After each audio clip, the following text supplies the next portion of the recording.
It's Trump's first 100 days with a focus on politics and policy under the new administration. I'm David Gura. And turning to international politics now, the man Russian President Vladimir Putin may most worry about, at least inside Russia, is Alexei Navalny. Oliver Renick talked to Bloomberg Businessweek editor Matt Phillips about the Russian presidential hopeful. Alexei Navalny is perhaps the man that Vladimir Putin fears the most in Russia right now. He is an opposition candidate. He is touring around the hinterlands of Russia, really, trying to get his name recognition out there. He's barred from going on television. Kremlin officials try not to say his name.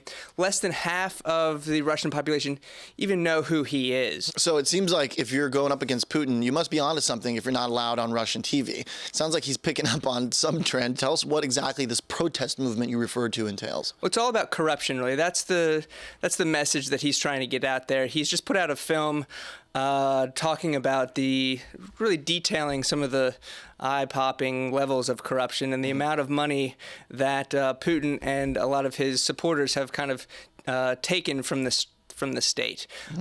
This protest movement happened in 80 cities across 8 time zones. Russia's a massive country. That surprised the Kremlin, I think, from our reporting, and that would probably surprise Navalny, too. About 60,000 people came out across 80 cities. About 1,000 people were arrested. There's an election next year. It's unclear whether the Kremlin is going to let Navalny even run. That gives you a sense of what he's up against. So what's he doing right now, then? If he doesn't even know if he's going to be able to run, how does the process work? What is he trying to accomplish? Well, he's trying to accomplish getting his name out there and to try to get people fired up about what he sees as historic levels of corruption from Putin and the oligarchs and supporters that surround him.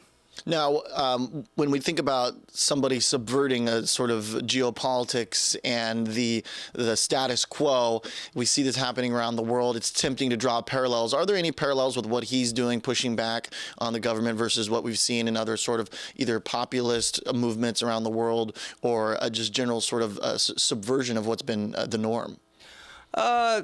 Possibly. The message that he's taking out there to kind of the hinterlands, the provinces, the regions, is one of economic populism. Putin is trying to get the country out of the deepest recession that they've had really since he's been in power because of the oil prices.